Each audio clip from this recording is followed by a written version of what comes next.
Welcome to the J-Cut Podcast. I'm Mike Chantaj, and on this podcast, I sit down with creative people to talk about their careers, their passions, and their lives. On this second episode, I sat down with Sydney Cowper. She is a Dgc, Directors Guild of Canada editor in Toronto. She's worked in reality television, scripted television, and feature films. She's an assistant editor now, but she actually was the lead editor on her first feature film at the age of 21. She spends more time in front of a computer than I do, but she also goes on these crazy adventures. She's biked down the West Coast from British Columbia to California. She, after doing this podcast, she basically flew to Victoria, British Columbia, and biked all the way back to Ontario. So we talk about what the industry is like working as an assistant editor, why she kind of stopped lead editing on things and instead focused on assistant editing to better herself and her career and her skills as an editor. But we also talk about her problems with the industry and our own sort of mutual post-production woes while having a couple drinks. Also worth noting, if you're watching this podcast on YouTube, I one-man band a lot of this podcast. I set up the cameras, I set up the microphones, I light it. So I don't usually always have eyes on the cameras, and I totally left our two-shot out of focus. It's just out of focus like almost the whole time. I realized it a little bit later and fixed it. Anyway, without any further ado, let's hop into the second episode of the J-Cut Podcast with film editor Sydney Cowper.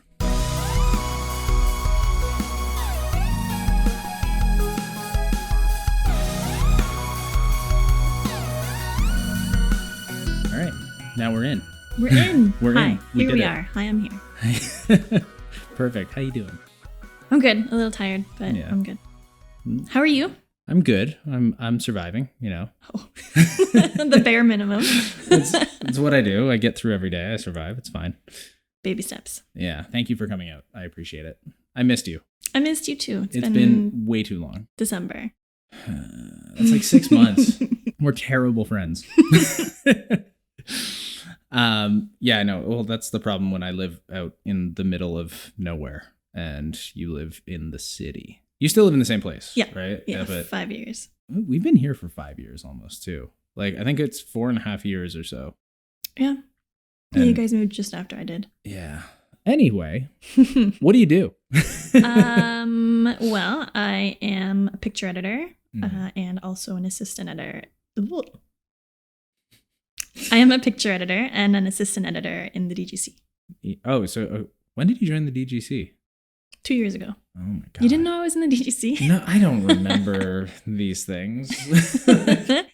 Actually, I probably did know that. It's just not something I think about very often because I'm not in the Dgc and therefore it does not occupy a lot of my time. Yeah, a lot of my time or mental capacity. It shouldn't. So you're working on a feature film right now as an assistant editor. Yes. And you're wrapped up on a web series.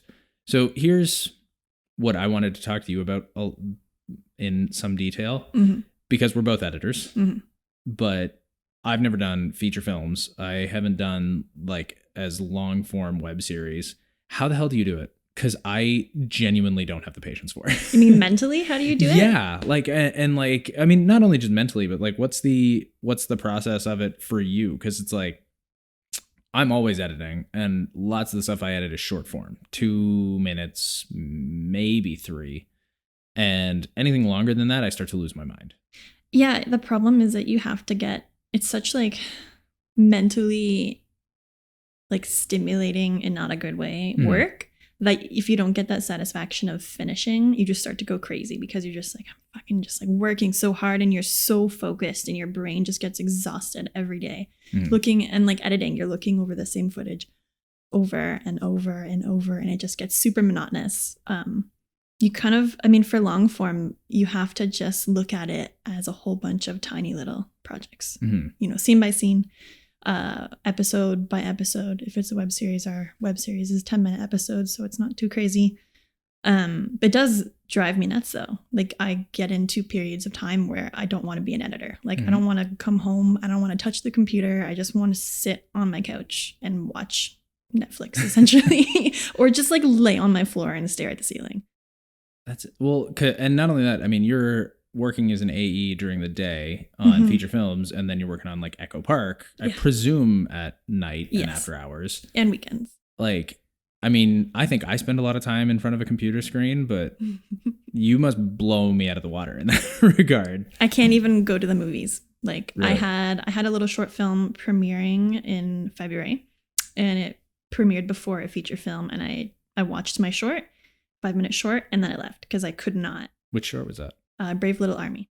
I haven't seen that. I haven't seen anything you've done lately. Yeah, it's because a lot of them, you know, they do their festival runs. Like Brave Little Army is still, it's on its like 10th or 11th festival at this point. Like the distribution comes a lot later after the runs. And then for a lot of stuff, it goes to like iTunes first, Google Play. And then like they kind of like silently come out on DVD and don't tell you because it's DVD or Blu-ray because at that point it belongs to the distribution company that purchased it. Yeah. So you kind of like don't really hear about it. So who directed that and stuff? Like Brave Little Army. Yeah. So that was Michelle D'Alessandro Hatt. Okay. We were connected through a mutual friend and had an interview. It was an all-female crew. Cool. It's an adorable story. It's sort of in a trilogy. So the first film is about these 4 young girls and how they met and become best friends. And then there's a second film that's going to be probably like 15-ish minutes. That's them in college. And then the third film is going to be a feature film, and that's going to be them in their 40s. And it's sort of like a horror, like the perfect crime at a cottage, like girls' weekend sort of a thing. So it's kind of fun to have started that as like a project. Different cast, I presume, each time. They're not boyhooding this and no, we're not going to running it for 30 years. Wait till they grow up. No. I think the plan is like one every year, one every 2 years. I mean, cool. Funding dependent. How is that funded though? Michelle, I believe, funded this first one all on her own, and she's like a magician when it comes to getting meetings and getting funding and sponsors. She helped me because I have a severe problem with funding. She could probably give you a lot of tips. And then, I mean, then you're working on stuff like Echo Park, which is primarily funded by Charlie and did they get any other sort of funding, or did they all put that out of pocket? So that was Charlie, and then Black Lake pitched in a little bit. I think we had some, like, you call it funding, but like discounts on gear, kind of like the in-kind services. Yeah, the in-kind services. And then we had some private investors that we got quite a bit of money from, which was really lucky. And it's really nice when people are passionate about film and are willing to like put their money into things that they care about. It's kind of like, it reminds you why you're doing it. I mean, give me money and remind me why I'm doing it. Well, we all gotta fucking eat. Yeah. But see, the concept of private investors surprises me because I was shocked too. Who assumes that a web series like that can actually make a return on investment? I know, because web series don't. And that's what we explained to this person. And we said, just so you know, like web series... You're losing this money. Web series don't make money. And the person didn't care. I was shocked. I was skeptical. The person that did invest is now like a close friend of mine. Okay. Like we all became really good friends. So now I kind of understand. But just the concept, I'm going to assume they're loaded. I'm just going to make this blanket assumption. I don't know who it is. But. See, that's the thing. I was just going to say, like, as like a younger person, I find it like mind-blowing that someone just has, and it was this case, just had a chunk of money laying around and wanted to do something with it. And for me, it's like, if I have a chunk of money laying around, I just want to keep it. Yeah. Or like, I know, as someone who was very much started focusing a lot on investing in me for long term, it's surprising that someone might have that sort of chunk of cash around and be willing to support something like for what I assume is, not $50 or something, like a couple of good tens, thousands of dollars to actually pull this off, to be able to just throw that at like an art project they feel passionately about. It's kind of humbling though, that those people exist and that they're not like me and are assholes. You're not an asshole for trying to save money. We're freelance, okay? We're screwed. It's hard. Yeah, we are screwed. Totally screwed. We can't. We got to hold on to this shit while we're making it, because otherwise we'll all starve to death by the time we're like in our 50s. I was working on a feature. I was supposed to assist and edit, but something happened to the editor. I'm going to be vague here, and I ended up editing that film for about a month, which was cool. It was a Christopher Walken movie. Cool. And I remember the director was sitting behind me telling me the story. He had just gone to like an awards event. I think it was like Rogers Media Awards or something. And he was touched by this moment. So they were announcing the award for a documentary, and the award was $100,000. And the person who went up on stage and literally split her prize money with the other 3 nominees. Oh, that's so cool. she gave away $60,000. And I turned around and I was like, what would you do that for? It's dumb. Are you crazy? And he looked at me like just shocked. Like he was like, how could you say that? I thought that was the nicest thing ever. And then I felt really embarrassed. It is a very nice thing. It's very nice. And that makes me think about my morals. But oh yeah, because I can't say with certainty that I would do that. I wish that I would, but I don't know if I would even think about it. I maybe would think about it later. Yeah, it might be something that comes to you after the fact, or like, you know, if you're not starved for cash or something, and that sort of like amount might be inconsequential, because there are a lot of people that $100,000 is. Well, the concept was that it was supposed to fund your next project, and she in her speech said like it's so hard to get funding, and so that's why she like gave them each 30. Okay. That's kind of cool. Yeah, I'm sure she like thought about it beforehand, like a nice person would. she wrote it into her speech that if she was either that or she just knew she was gonna win it, so she was the shoo-in, and it was like I'm just gonna give this away. I know it's might as well. I think I said something like, "What is she trying to get brownie points or something?" That's where our minds go.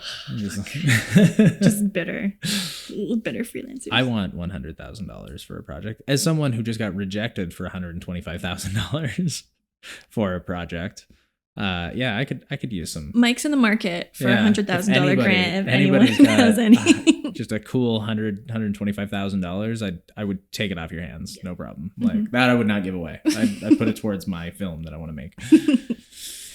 But I mean, so all this stuff like Echo Park, these other side projects, these creative things, like, I mean, you're assistant editing for the DGC, which is, for lack of better terms, a day job. Like that's where you're making money. On these side things, are you making any cash at all, or is it usually volunteer? No, when I'm fully freelancing, I am making money, and I charge like a decent rate, and most times I'm juggling like 7 projects at one time because indie rates suck. Yeah, they suck. But in this case, when it's a side gig, at this point, I only take them if they're like really good, or if it's like something small and quick, and it's a person that I want to help out. And no, I don't really like that. I did a short film a couple months ago for $50. I've been offered to get paid in so many things. The pizza, like someone offered me, it was a hair extension company, but they offered me like hair extensions and eyelashes, which I turned down. For what, like their own marketing material? Like to no, as payment. No, I understand that, but like for a project to advertise them or something, like a commercial or web video or something. Yeah, and even like some projects where, you know, it's gone on for such a long time and their budget is gone, but we keep getting like, oh, for this festival we need subtitles and we need to change, we need to put the logo here and change this, and it keeps like coming back and coming back and coming back. This one company gave me a hoodie with their logo on it. Then the next thing I got was a hat, like a toque with their logo on it. I have a mug. I've gotten homemade spaghetti sauce. Advertise us as your payment. It was just like the only thing they had was like their own swag. I got homemade spaghetti sauce though, which was delicious. That's kind of nice. I mean, I used to take candy tips when I worked at a bar in college. If people didn't have money, they'd leave me candy, and I didn't mind. Maybe I'm just easy. I don't know. Yeah, you sound easy. I'm gonna exploit this at some point and ask for some favors. Are you paying me for this? For this? No, you're not getting paid for this. I can go. Please don't. I mean, I got to drive you to the GO station afterwards, but you know. Right. I guess I need you. Yeah, you got to stick around for at least like an hour. What was the question? Oh, right. Am I getting paid? No, just like, yeah. Are you getting paid? Well, you kind of yes and no, it seems like. Yeah, like usually a little bit. People don't like to ask you to do things for free at a certain point. When you first start out, they love to. Yeah. They really love to. Tell me about it. But when they know that you've done a lot, and I think also the people that. Hey, buddy. Hey, Todd. We got a puppy. Boo. The people that recommend you to them, depending on their relationship with them too, they also don't want to like embarrass them. Yeah. I think there's a lot that goes into like how willing they are to like rip you off. Yeah. I mean, that's my biggest problem is I want to create more content, and I've God knows how many like short sketches and single, but it's so tough to ask people to work for free or next to nothing. Mhm. Like, I mean, there's Hi, bud. Yeah, hello. So cute. Hi, babe. This is Todd. Sydney had to bring the dog. Todd was at work with me, so Yeah. we came right from work. Todd can't get left behind. No, it's tough to ask people to work for free. And I mean, there's all these, indie film proponents who are like, go out and just make your film. And it's like, yeah, it's not that easy. Like first of all, most films that someone's just going to go self-finance and make themselves are going to suck. And they're just going to be, they're going to be money sinks. They're going to waste a bunch of money on it. Will it be a good learning experience for them? 100%. 100%, yeah. But it's like, it's tough to ask people to, like, a feature film is 20 days of production. And it's like, think about post-production. It's so much longer. 6 months, 8 months. This web series was a 6-part, 10-minute web series that they shot a year ago. Yeah. And we've been editing them ever since. I know. And then not only editing, but color correction, sound and they're mixing, not done. It's not going to be done VFX. until like probably September, honestly, like in terms of like, yeah, everything. And it's not just editing too. It's all like what you were saying before, we got to come back. We got to move this title. There's all these other stupid little things that go into editing and post-production that most people don't think of. They think like, we'll just make the scene, but it's fucking monstrous. It's so annoying, honestly. Like, I have projects that have finished, like fully finished a year ago. I still have their hard drives. I still have to like change this person's credit, add this logo here. Oh, Actra changed their logo.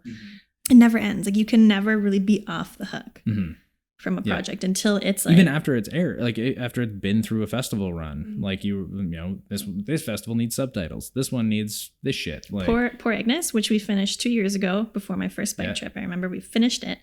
I have the hard drive now again because I had to change something in the trailer because the person that's distributing it they had all these notes we had to do like two years later.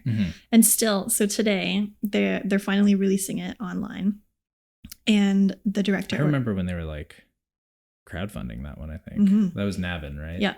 Yeah. So Navin noticed today that on iTunes, the trailer isn't the trailer. The trailer is just like a clip preview with preview over it. And the producer said, I got so mad. The producer said, oh yeah, like they didn't clear our trailer because there's graphic content in the trailer. So he's like, so I'm gonna get a new trailer cut in the near future.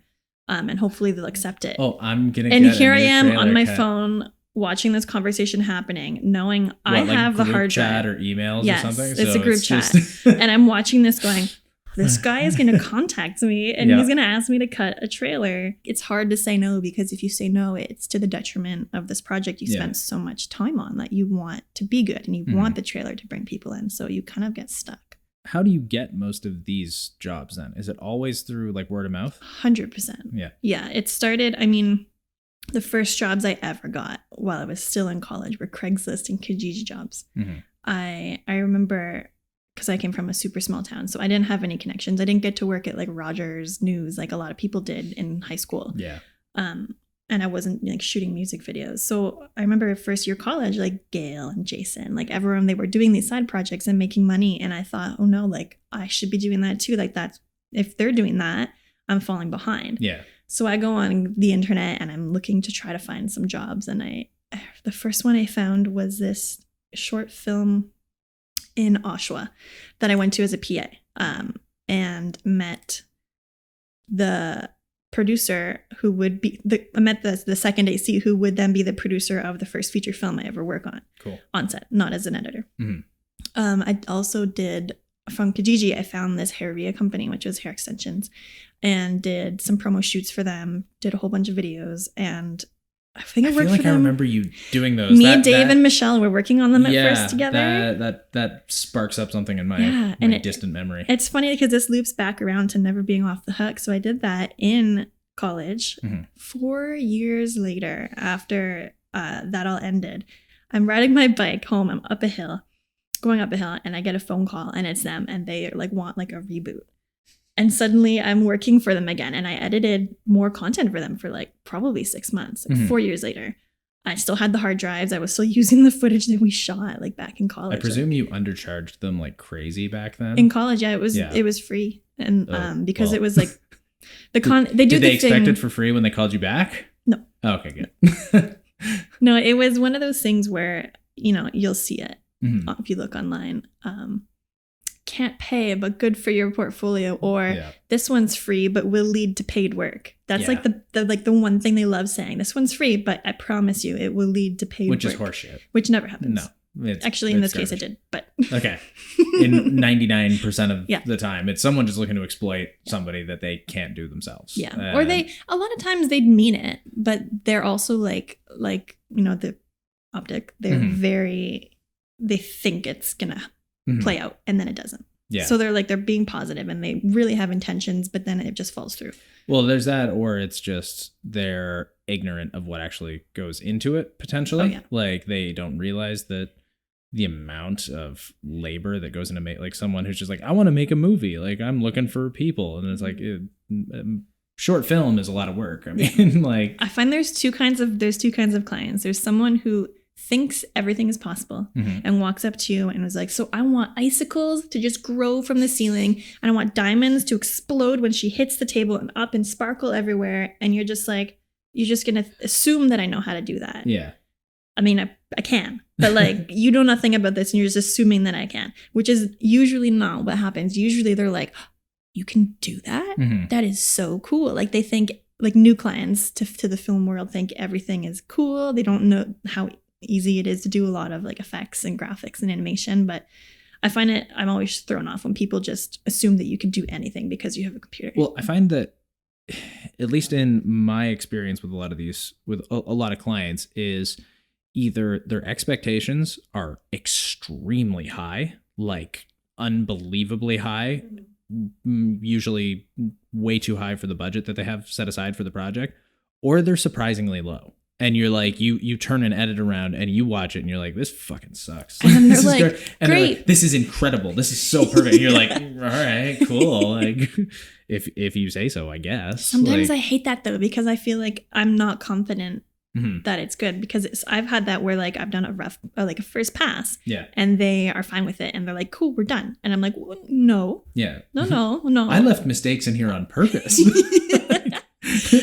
Because then I have to like go through myself and make sure that I think it's perfect. Yeah. And then if I make any change after they've said it's perfect, now I'm like, are they going to hate it now? Whatever this thing that actually approve of this. Yeah. Yeah. And it's like, it's a stressful thing because you're kind of doing it behind their back, but for the most part, like they won't notice it.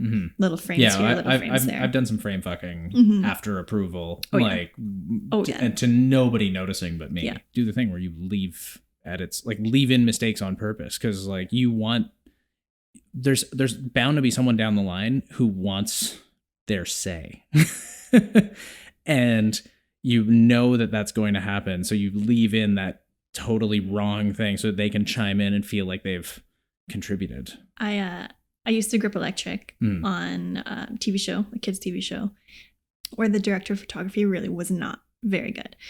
But he had this thing where he needed to show off. So after everything was done, everyone had quieted down and they were ready for like final touches. He would change one thing about the lighting, and he would always mess it up because we would light it perfectly. The gaffer set it up and it was really good lighting, but he would still change something. So he would end up making it look terrible by moving a light. So what we used to do is we used to set everything up and then pan a light so obviously off the subject so that when the director of photography came in, he would be like, just pan that light. Yeah. Okay, perfect. And then it would actually still be good lighting. So we had to do like sabotage the lighting setup. And it's the same way with editing. Same with edits.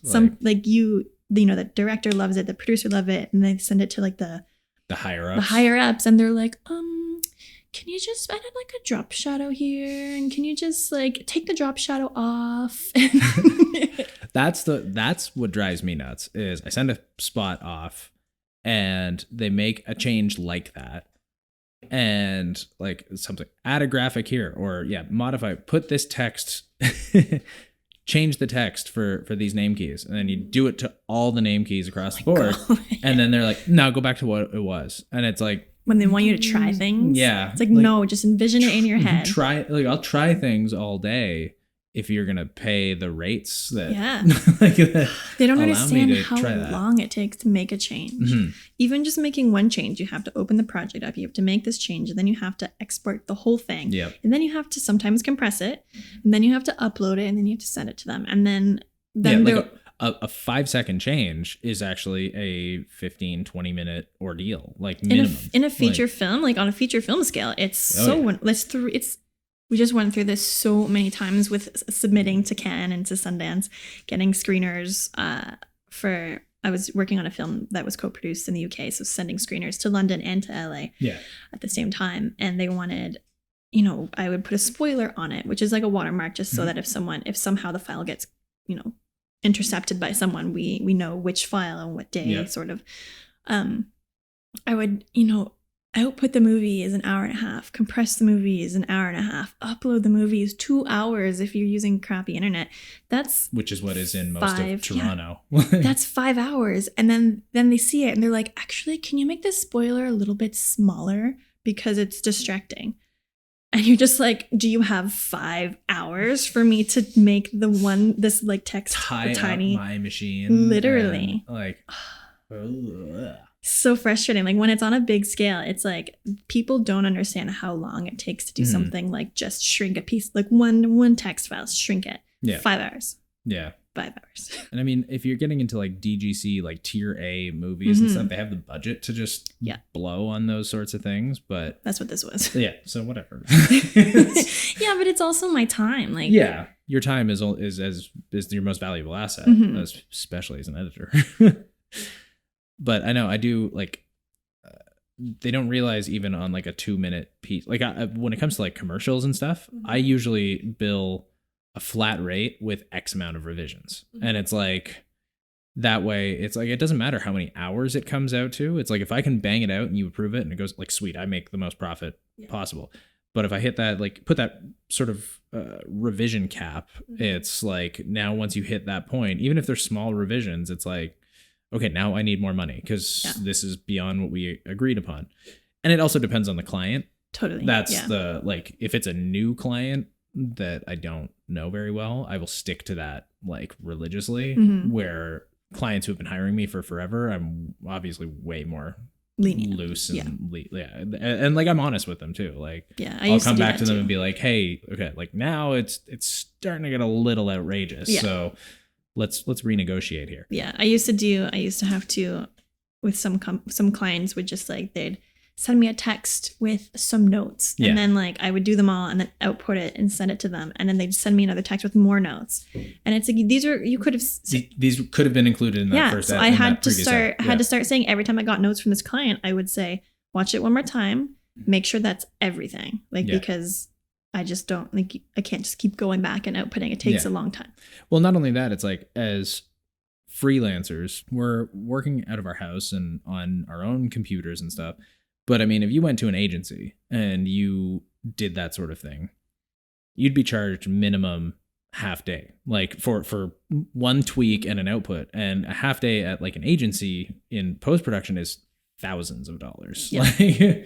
And like, but they don't expect us to do that because we work out of our houses. So therefore our time is clearly not as valuable. Now, that being said, agencies have a lot more overhead. They have expenses to pay for. Like if you're going to Red Lab in Toronto or something, color correction there is in $1 million facility, which I have not poured into the spare bedroom of my house. Yes. But it's like setting the precedent that I am not going to just do infinite amounts of revisions and shit for free. And most of my clients are pretty good about that. Yeah, they understand it after a while. It's just like... Well, it's I don't know about you, but most of the like my clients that I work for the most and tend to have the most consistent larger budgets are the ones who will tell me like at a certain point, it's like start charging more, because like they're working for a client too, and it's like at this point their client is dicking them around, so we're just going to start billing them extra, so you need to start billing us extra because what's the difference to us? Like Yeah. the money's just going from them to you now. So, but you did grip and electric for a while. Yes. Was that what you wanted to do originally before you leaned into post? No, I've wanted to edit since I was 12. Okay. And then I came to school. I think I knew that, but I'm sure I said it one time. Yeah. No, I always wanted to edit. I also just loved being on set, and I found it was easier to make contacts at first as a grip electric because they need so many more. You know, you need one editor for a movie, you might need 5 grip electrics. Yeah.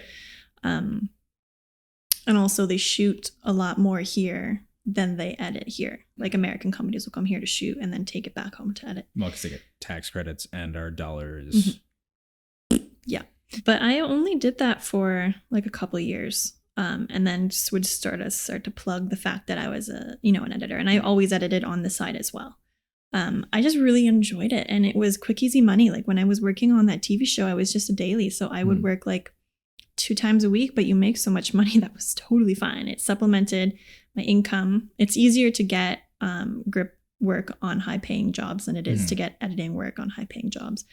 Well, because I mean, not that you don't have to be skilled to be a grip, but I think the bar for your education level and your experience level is lower than like someone trusting you with a feature film as an editor.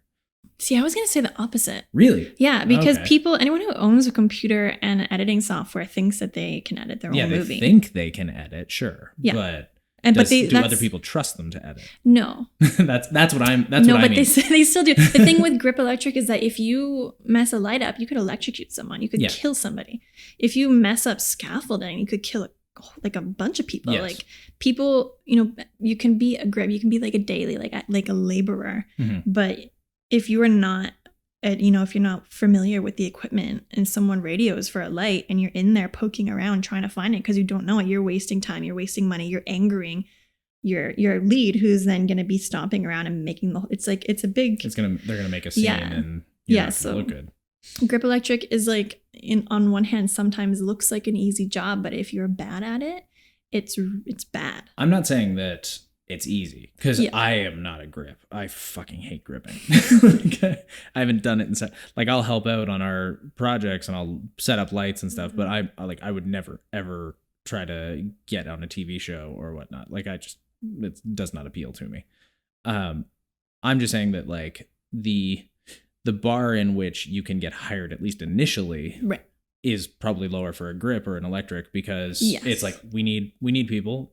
Who do you know? This person I know. It's like, okay, bring him and 2 of his buddies and make sure they don't kill people. You're right. And also, to hire an editor for a feature film, you have to trust their creative vision. Like they have to be good at it. A grip can learn. In the course of like a feature film, you can be like, all right, I'll teach that person. Yeah. But yeah, the editor has to be on point from the beginning. So I can see that. Because I was watching it earlier today while I was doing dishes. You were also like a daily or a grip on Baroness. I was an electric on Baroness for the whole season 2. Season 2. Season 2, yeah. So it's 7 weeks. Because I adore that show. Yeah.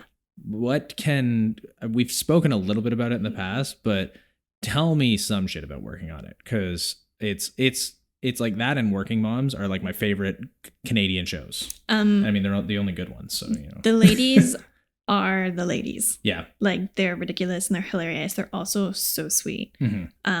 There were kids on set. There were husbands on set. The director, she was actually like 8 months pregnant. Okay. When we finished, she was like due. Like I remember at the wrap party, she was like, I think it's going to happen tomorrow, which is unheard of. Like did it?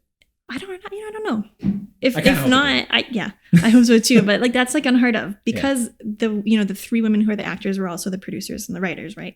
4. So 4. Yes, sorry, I had 4 fingers up. I just said 3. You're almost there. Almost there. It's been a long day. They, as mothers themselves, most of them, I think, would be the only people that would trust, a pregnant female to direct a show. Yeah. Anyone else would be like, oh no, like that's too much. Too risky. Yeah. She's gonna have to go pee too many times. Like what if she has doctor's appointments? But like they're like, nah, she'll be fine. Well, because they are like human beings and women who know what that entails. Yeah. Like she can pull it off because anybody could. And she did. I never saw her ever have like hold anything up. I didn't even see her leave her friggin' director's chair. Like, I don't know if she was wearing a diaper.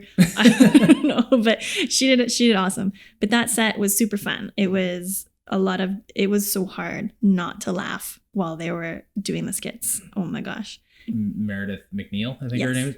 She is like arguably the funniest woman on television. Like, she fucking slays me. So funny. Constantly. She's like that in person. Like, every sketch just destroys me. I adore it. You know, the one sketch in season 2 where she's in the bar and she's in like a full spandex suit and she's dancing. Yeah. And she goes in. So she didn't know what she was going to do. We didn't know what she was going to do. They just put music on and that was all improvised. She just danced on everything, around everything. She's just like the coolest.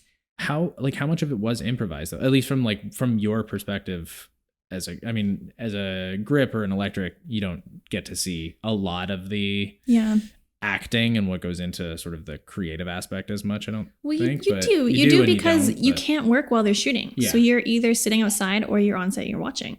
So unless you're setting up for the next shoot, but for a lot of it you're watching and you're holding a flag or you're manning a light and so you're there. Yeah. So I think they had beats written down. They had, we need to start here and then we need to get to this point where, she runs it. But in between it was improvised, which was very funny. But how tough is that, like, from a lighting cinematography standpoint? Because like they do a certain amount of just like ad-libbing lines, but like a lot of the improv must come from moving around too, which if it's not lit for, or do you guys just kind of figure out a way to sort of light the whole space so that they can do what they want? Like, depending on the scene, like they would have that conversation. Okay. If like in that scene we just lit the space, we had lights like in the ceilings. Basically, we couldn't really have stands. But other than that, that's the whole team thing. You work together. You ask them, what is your plan, and then you also have to, as a lighting team, say you cannot go past this point. You cannot go near this light. You cannot step on this cable. Like, everyone from their department has to just say like what their boundaries are. Okay. And then also you have to trust each other too, and not kind of be like, oh no, it'll be fine if I do that, because like usually there's a reason. Rather than give the actors marks, it's just like you're giving them boundaries. Anyway, there's still like, depending on the scene. If it's a big scene like that where they're dancing around, like we say you have to stay here. But for the most part, a lot of them, there wasn't that much moving. Yeah. It is sitting. A lot of dialogue driven comedy. Yeah. But so there were marks. It was probably difficult for the camera team in terms of hitting the marks, but for us it wasn't so hard. And it's an amazing looking show too. Like, the cinematography in it is far better than like a lot of Canadian dramas. Yeah, and it's funny because it's such a run and gun show. I was only on season 2 and we shot mostly in the west end of Toronto, but we would start out in a little shop downtown and we'd move to like a park and then we'd move to here, then we'd run over here. Like, when your episode is just unrelated sketch in different locations, like how do you like, it must be a scheduling nightmare for the ADs and the production managers and stuff. But like to run that show sounds fucking crazy. You just have to organize it well and you have to stick to it. And I think the hardest thing is like rain days. Yeah. When you're planning on being outside. And a lot of the show is outside. It's outside in parks and stuff. Yeah. We didn't really run into that too much, but no, I don't know. Kudos to the ADs. Yeah, no kidding. I think they've shot the season 4 as well, but I haven't heard anything about the release date yet. In September, I was working at a rolling picture company downtown, and they were currently editing. Or no, they were shooting because they were getting drives in. Yeah, I think they were making dailies. Shooting in like September, October. Yeah, that's exactly when I was there, and I kept seeing the shuttle drives from set show up with the BVSS on it. So why didn't you go back for season 3? Was it just at that point you were focusing on post, or? Yeah, I pulled a favor because while I was shooting season 2, CBC, who was, and I think still are, running that show. Yeah, it's a CBC original. Yeah, so they were doing a promo for, it was like a PSA. And the producer was like asking all the crew members if they would, like represent their department and basically act. So they needed someone for the lighting department. And I was like, me and Anya were like the only females. And so he was like talking to us because he was afraid to ask the grips if they would be on camera, because everyone thinks the grips and electrics are grumpy and they're not always wrong. But I ended up having to act in this silly little PSA where I had to push a light and be like, I light, and then like push and then continue pushing a light. It was so embarrassing. And they made me do it in front of my crew too. So they were just like laughing, like just making fun of me, like to no end. But because of that, I contacted. No, I pulled a favor later. So when I thought that they might be shooting, I asked for like the email of the post supervisor, and I waited too long. I emailed her. She brought me in for an interview, and she's like, I wish you had emailed me sooner because we love keeping work within the family. Yeah. But they had already interviewed and kind of approved an assistant. They just had to wait for the editor to approve it. And so she was like, if they don't like the person, potentially, but it ended up not happening. But bummer.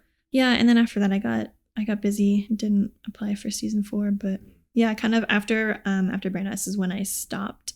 That's actually on set. I was applying to the DGC. Okay. I remember having to do like phone interview while I was on set for the DGC. And that's when And then have you done much lighting and stuff since then, pretty much? Or no, like favors for like Gail. Yeah. Basically. Who is now, she's DPing on Squad. She's DPing on Squad. I did not know that until it was posted on Facebook. Which is so amazing. I asked her specifically to come out and talk about that. Oh, cool. Probably like around the time you head off to the West Coast. So, okay, how do you do that though? Like juggle traveling and my work? Yeah, because your travel schedule is fucking bonkers.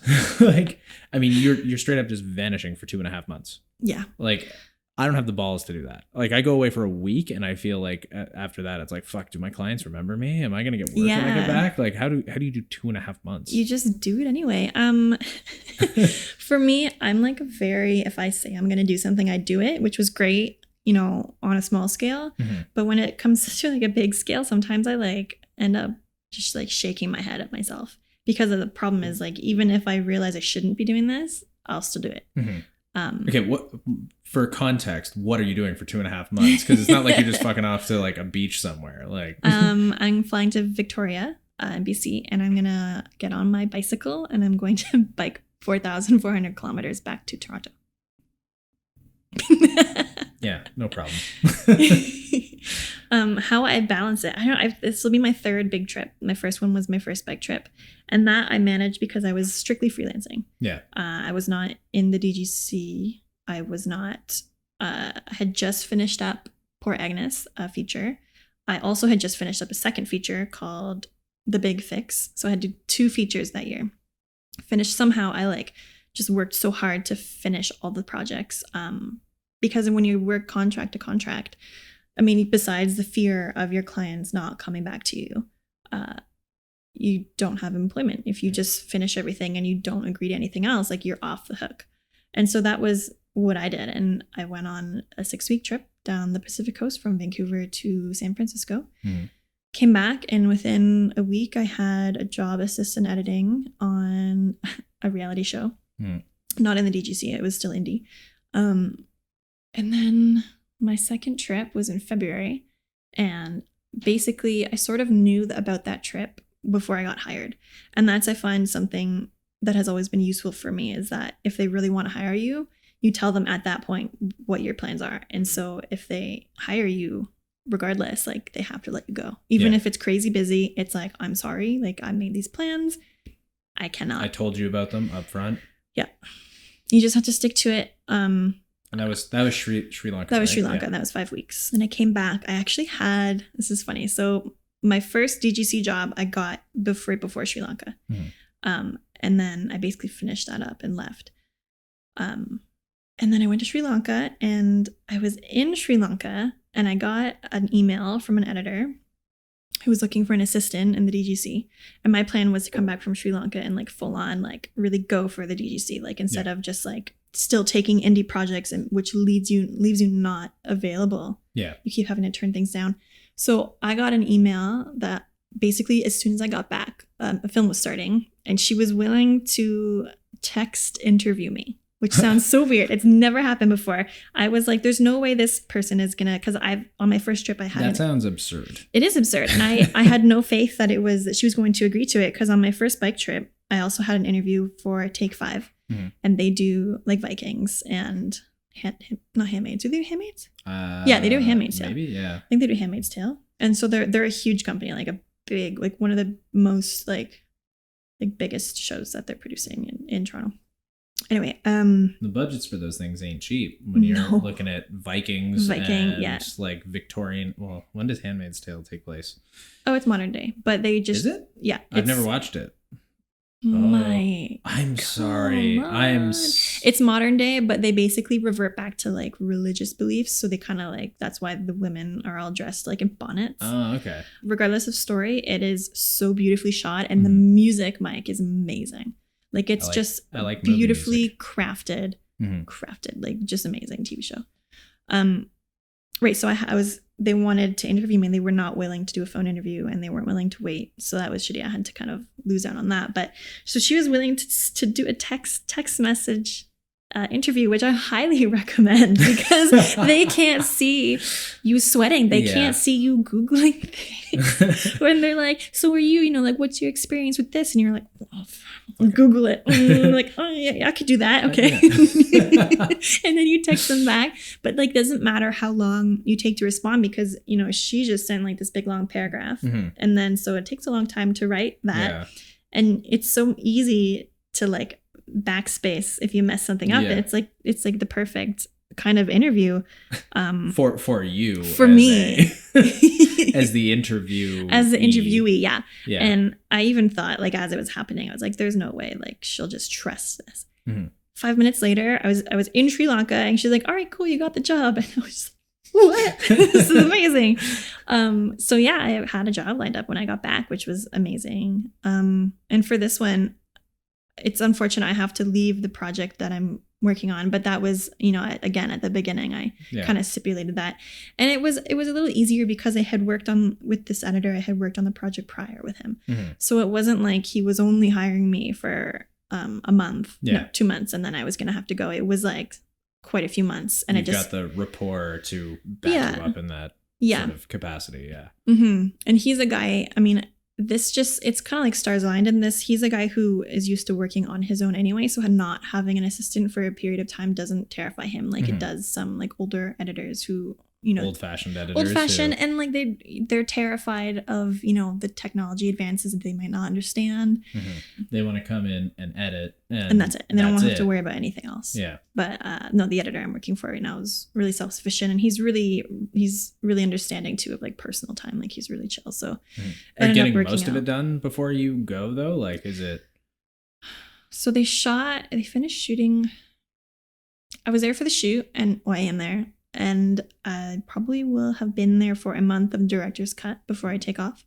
I'm hoping that when I get back, they'll have just like a locked picture so that I can come and turn over. That's like the main duties of an assistant that are like the most important, like you cannot do without an assistant, is the shoot.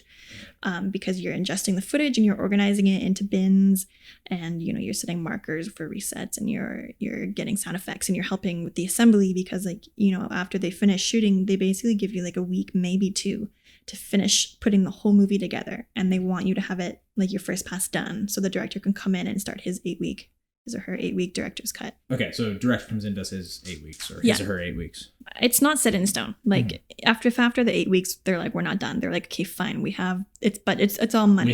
We have this much money for we can you can take 2 more weeks. That's fine. Yeah. And then after that, then the producer will come in. It really depends. Like sometimes directors and producers and editors are buddies, even at this scale of filmmaking. And the producer will be there from the beginning because they trust each other and that's how they work well. So I'm going to miss out on like the second half of the director's cut and the screenings, which that's the worst part because I love going to the screening. So is that like playback sort of and post audio of no? No. Okay. So that's like feedback screenings. Like you can invite your friends, you invite your colleagues, get like actual feedback about the story. But the screenings are like feedback screenings for the film. Like they're detrimental because a lot of times, you'll get really good. Does this suck? We've been too close to this for so long. Yeah. This isn't working. Like they might not understand something that because the backstory of like the director, like how they even came up with, or the writer, how they even came up with this in the first place. Yeah. So you have all this knowledge that isn't actually in the script and is not portrayed onto the screen for the audience. So it's like, it's so important and necessary, I find, to get notes. Well, I think a lot of people don't realize that the film starts getting edited like basically after day one, or yeah, you get the footage day two, yeah. And that like you start assembling what you have, or well, the AE starts organizing it and getting everything ready for the editor. And then I presume by the end of the week, or maybe 2 weeks, the editor is actually involved, right? It depends on the editor. Like I remember, so the film Run This Town that I worked on with Sandy Pereira, she's so fast. I would, I'd get the footage in the morning and probably get everything in like halfway through the day. Then she would start, and maybe the first day she might be a little behind because she'd be sitting around in the morning, right? Mm-hmm. But for almost the whole shoot, if whatever they shot on day one, she had finished editing by the end of day two. Then the next day on day three, she'd finish everything they shot on day two. So she was always one day behind, which is the reason why they bring editorial in so early, is because if there's problems, they're still capable of shooting it because they have their crew, and they need to know doing full reshoots. Yeah, and a lot of times they need to know that there's a problem here before they go and shave the actor's head, and then you can't shoot that. You can't reshoot it because he doesn't have hair. Put a shitty wig on him, like Fantastic Four. Yeah, so we start from like the beginning. We're on from the beginning, and that's why by the time they finish shooting, we only need like a week or two to finish everything up. It's basically polishing sound effects, music, if we have time. A lot of times there's stuff they shoot when we're like, what is this? What is the intention of it? Because it's just like this really weird stuff that you're like, you don't know. They could have like intentions for like a complete rebuild in CG. And you're like, I don't know what this piece of footage is. I have no idea what this is for. What, and you don't get that in advance? Like the plan for that? Like not always, no. Just a sudden green screen plate of some sort, or? 100%. Yeah. They just label it with a V, and you're like, and sometimes you're like, this is labeled for VFX, but do not know why. Yeah. No idea. But and you don't find that out basically until the director comes in, because you don't really want to bug the director on set, because you don't want to stress them out about anything or throw them off. They're very spread thin. Like I mean the most I've ever done is a short film, but like when we did Optic, were you on set for Optic? I can't remember. I was the key grip. Okay. I literally can't remember who was actually on set and what their involvement was. But that was like 3 days of production of like fucking 18 hours a day. That was insanity. That was there was an RV totally fire. Over the top. An electrical fire. At one point I was hanging from the beams in the 3rd story skylight. Oh yeah. Okay. Now I do remember you being on set. Yeah. You guys made me get up a fucking Okay, I did not make that decision. That was not me. That was Ramen. No, that was Ash. Probably both of them. Both of them, whatever. But like, I mean, my brain was a fucking puddle at the end of every day of that shoot. Well, because you're thinking logistics, you're thinking emotions, you're thinking script. You have like so many things you have to make sure are happening. And at the same time, like, especially in this case, your friends are trying to talk to you and like shoot the shit, and people are like coming up. Everyone has so many questions, and you're just like, let me just focus on performance. Get this shit done. And we were working with kids.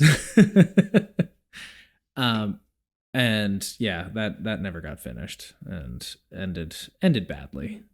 Going back though, what I was saying, that the most important uses for the assistant is the beginning, and then getting the editor all set up with all their footage. They can find everything, and then the ending. Mm-hmm. So in Canada, because budgets are low, we don't have like huge big companies that can fund our films. A lot of times they'll try to bring the assistant on for the beginning, maybe like a couple of weeks after, and then they want to cut you, and they want to bring you back at the end for what's called the turnover, which is they're done the movie, they've locked picture, and you're sending all these sorts of small little files to post sound, to color, and to VFX, and to the composers. So that, the movie can basically be like sucked into their computer, so that they can now work on it. And you're basically the only person who knows how to do that. The editor, in most cases, has no idea how to do it. Producers, directors, like, no, you are the only person.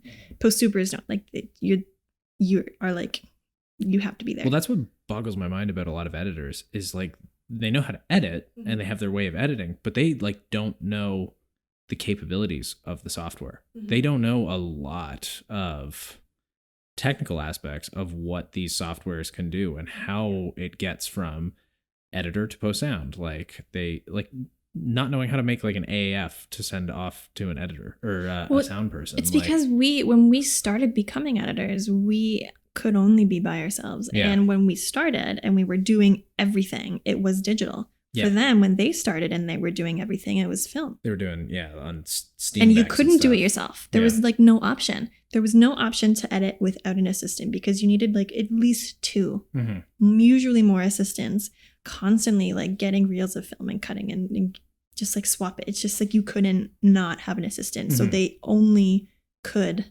edit. But maybe it's just my own sort of inherent quest for knowledge, but it's like I want to know how to do everything.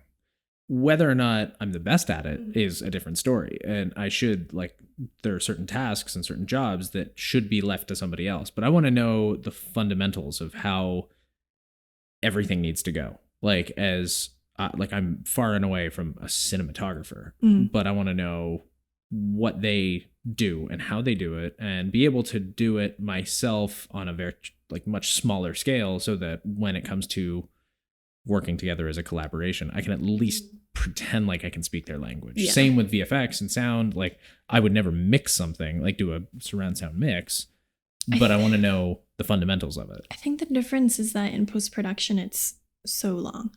Yeah. You can, spend a couple projects as a grip for like a couple weekend shoots and learn some stuff, but you can't just like dabble in being an assistant editor back in the day when the project was a year long. Because that's a year of your life. You're not being an editor. Your reputation is being lost as an editor. You're losing out money. You're not being creative. You're turning down probably like really awesome opportunities just so that you can learn how to like properly crank, some film and assist an editor. I feel like it's just not realistic for that. Yeah. And nowadays I feel like a lot of any editor who's older, I find like 40 is good, like 50 plus. They are so capable. They're not dumb. They understand the technology. They can use Avid, but they don't know what they don't know. So they kind of panic. Like they've seen technology change in like crazy, so fast. Yeah. So sometimes they'll ask me, they'll be so stuck on a task that is to me so simple, and I know that they know how to do it, but they just assume, they clam up, they assume that they don't know how to do it. So they just immediately just ask you to do it because they're just like, I probably don't know this because I'm sure that it's changed by now. I wonder if is that like a generational thing though? Because I think so. There's a lot to do with it. Like we grew up when we were born, there were no smartphones. The internet was dial up. You lived in Simcoe, so I don't even know what the internet was like out there. I was actually in an even smaller town for the first 10 years. There was no internet. That's mind-boggling. I at least had the internet by the time I was like 8. I think I got it when I was like 14. Oh my God. Dial-up, the squeaky dial-up. The only high-speed internet I could get was at the library for like years. That's mind-blowing. But you and I grew up in an era where technology like evolved so quickly, but it happened like right during our formative years. We're not the smartphone generation. We can figure out the smartphone. Yeah.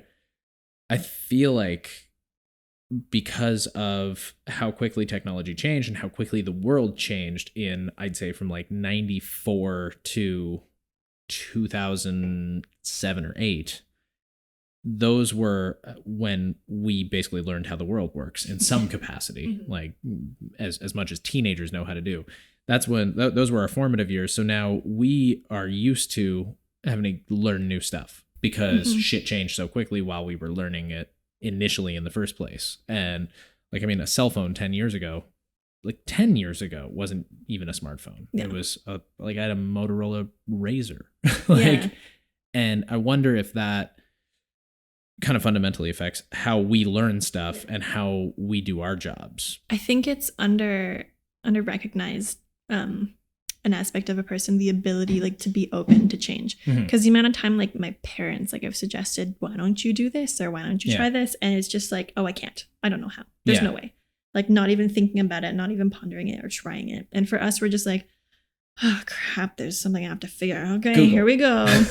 Google, yeah. But we're also open. We're not just like, oh, I don't want to have to learn something. I can't do it. No, we're just like, well, I guess there's this new thing and now I'll figure it out. It's like in our brains to sort of accept it and to now learn it and not to be afraid of it. And I think that's a big difference. It isn't. Well, because I remember speaking to a commercial editor in-house once. And he was telling me how for the longest time he couldn't take editing jobs from certain clients because they were an Avid and he was a Final Cut editor. And I was like, they're all the fucking same. Like fundamentally. Just find the buttons. Oh, I mean, modify the buttons. Like if I can hop into Premiere, not that I touch Final Cut anymore really, but I can hop into Premiere, Final Cut, DaVinci, Avid, and if it fundamentally, I can operate them all exactly the same. Mm-hmm. And it like, when he said that to me, I was like, what? Why? Like, why? How would you not just like get in there and be like, I guess I got to learn how to use this if I want to make more money? It's the mentality. It's more than skill and ability. It's like the willingness to do it. That's a big factor. It's like, it's such a bizarre mindset to me. There's this resistance to change or new information or new technology. Yeah. Like, and maybe, I think it's like a fear of failing. That like maybe, yeah. I don't know. I have no fear of failing because fail all the like why wouldn't you just try it? Why wouldn't you just try it at home? That's what I don't understand. If you're resistant, like try it at home. No one can see you. Like you're not gonna. There's no consequences, but they just won't. But I mean, at the same time, maybe these are like, they've got kids and that's like true. This is a guy who was working at a place I was working at. So it's like when he goes home, does he want to? Yeah, is he? I mean, not that I stop working when my work day ends, but other people work normal hours like regular human beings. That's my main goal. That's like my goal in life is to stop taking side gigs. Yeah. Yeah. I remember coming back from my first bike trip and thinking to myself, because before I left, I had actually gotten a stress ulcer.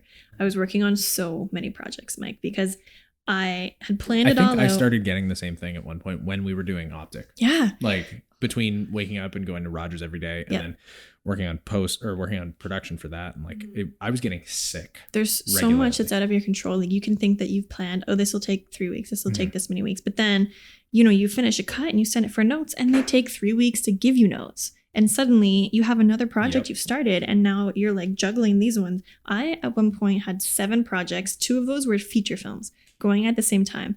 I was having like weird breakdowns of panic attacks. I had a stress ulcer that my chiropractor thought was an aortic aneurysm in my esophagus. That sounds dangerous. Which literally he called me and was like, you're dying. Yes. No, that's exactly what he said. I was so busy. I emailed him and said, this is what's happening. I'm only emailing you because I actually don't have time to come in. But if you think this is serious, I'll go to the doctor. I just want to avoid it because I literally don't have time. And he called me from New Brunswick where he was visiting his mom and was like, I don't want to scare you, but if I don't say this, I'll feel so guilty if it is die. This. He's like, he basically told me what it could be. He's like, which means you could literally die any minute now. He's like, call an ambulance, which I obviously didn't. Way to dial it up to 11, doc. Like, so I'm sitting. It might be this. I'm sitting at the computer. Imminent death. hearing that. I literally was just like, I was editing a feature at the time, and I was like, I just like slowly got up. I put so morbid. I opened my email where he had said that and put it on the screen so that if I died and they were wondering what happened to me, they could read that email and know what happened. I've got fucking deadlines to make. I mean, but no, I walked to the producer. I was like, "Hey, I have a doctor's appointment," and I walked and I got on the streetcar and I was just sitting on the streetcar, just like, "Don't die," and then the streetcar to the hospital. What did he think it was that like? Could have been an aortic aneurysm, which means your heart, your aorta is like about to basically burst and bleed out and die. Way to jump it up to like the absolute worst case scenario. Did he not give you the option that's like, it could be nothing, but you could also die in the next He said that. No, he 100% he said that. He's like, it's probably not this, but if I don't tell you and you die, I will not be able to live with myself. So extreme. Yeah. And then I was really embarrassed to be like, to text him later, be like, it was an ulcer. Should have just told him anyway. Like, yeah, it was. No, he did. I'm glad you. Oh, yeah, that it was an aortic aneurysm. It was totally an aortic aneurysm. They said like it was a good thing you sent me when I did. Otherwise, I'd be dead right now. So thanks, doc. Like just to make him feel a little bit better about that whole situation. Moral of the story. don't take on work. Anyway. But no, but it's like, it's hard not to, Yeah. especially like when we're starting out. Like same thing. I was working myself like dead. And well, you don't know when your next job is going to come. So Yeah. if you say no to this, what if you don't get another one? Mhm. You need this money in order to, like, you know, pay your rent or pay your bills. And if you don't get another job afterwards, then you're screwed. Yeah. So you in a way, like, mentally, you don't have a choice. Mhm. If you are, you know, if you're strapped for cash, or if you're trying to build up your clientele and this is a new person and you're like, well, I want to make another contact because another contact means more work. Well, like when I was doing that, like when I was freelancing in-house at Rogers and I was editing sports promos, not only did I dislike doing that because it was so monotonous, like cutting hockey promos over and over and over again. It's even to the biggest hockey fan in the world, they'd lose their mind. I don't know how the staff guys do it so regularly. Like, it boggles my mind. Hey, I worked in reality construction TV. Yeah, homes, right? I've been there, homes on homes. Yeah, I've basically watched an entire house be built times 2. Didn't one of your producers end up at Rogers, and then he was like my boss for a while? No, the editor, Jason Harding. Harding. Yeah, right. He was an editor. Yeah. So he like literally went from working with you to working with me, like in different roles, completely unrelated. Yeah, he was like a production manager. He was an editor on Homes. Okay, I didn't know he did like actual editing at the time. Yeah, too. he had done a couple seasons, I think, at that point. It's very funny because it's a very big business, but a very tiny business. Oh yeah, I just like the amount of coincidences or like people that you know, the people you run into is so it's like every day. But I digressed off something from there. What were we talking about before that? I don't remember. My aortic aneurysm. Yes, that there was that your doctor scared you. We were just talking about not being able to say no to projects. Yes, right. That was before we went on to Harding. Mm-hmm.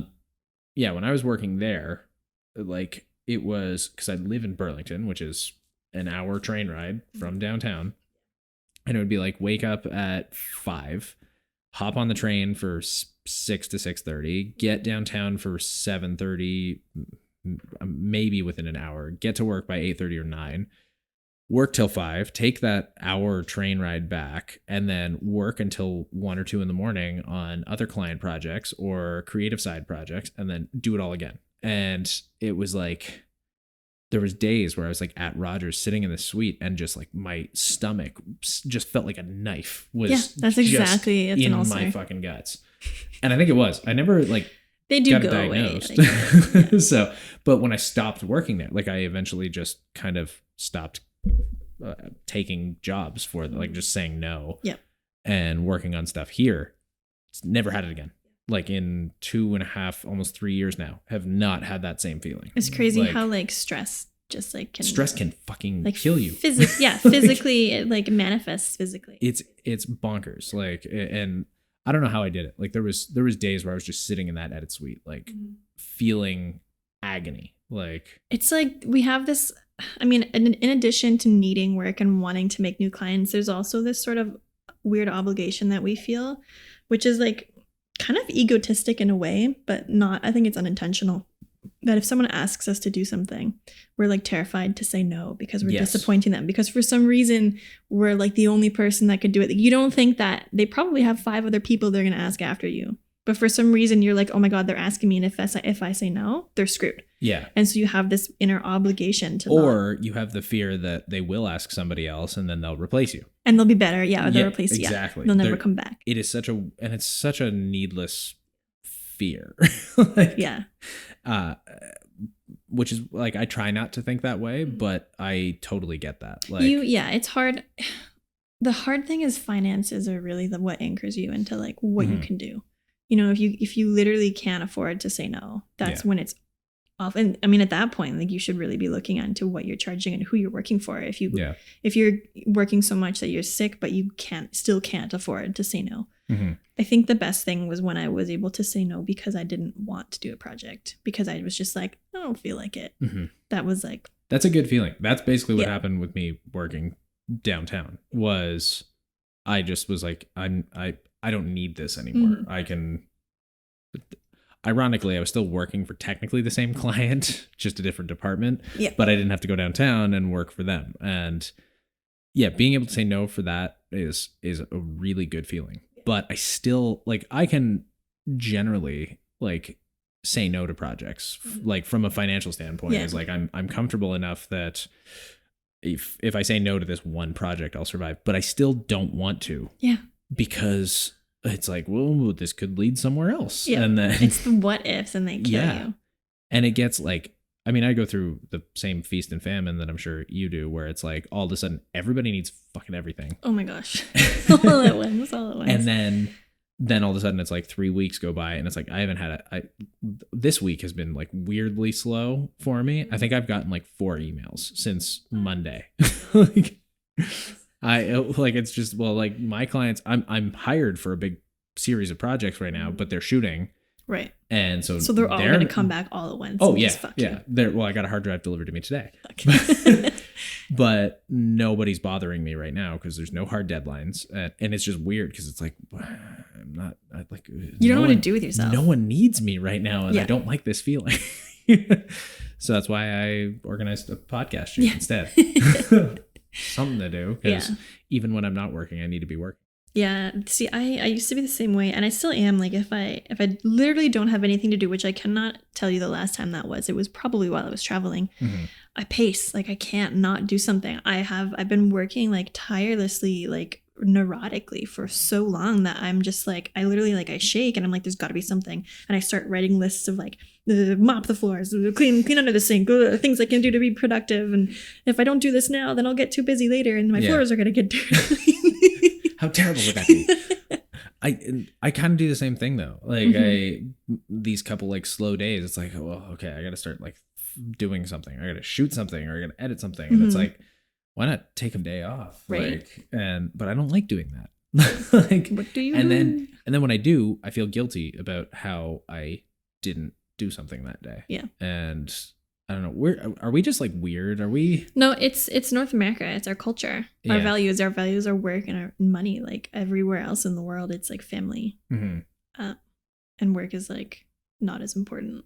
But the way we work, like, I think that there's a lot of people we probably both know that can take a day off and do that guilt free. Like us as like as creative, filmmakers and creatives, like, media, or not necessarily media, but creatives. It's like, are we wired to just want to constantly not necessarily be working like for clients, but be working on something? In a way, if you're not working, it's perceived as unsuccessful. Yeah. If I have friends who have taken time off for mental health, and they've told me like every time someone asks them what they're doing, they're embarrassed to say that they've taken time off. Yeah. Like that they're taking a month. Like they're super embarrassed about it because people, initially they look at it as, oh, like you just can't get any work. Mm-hmm.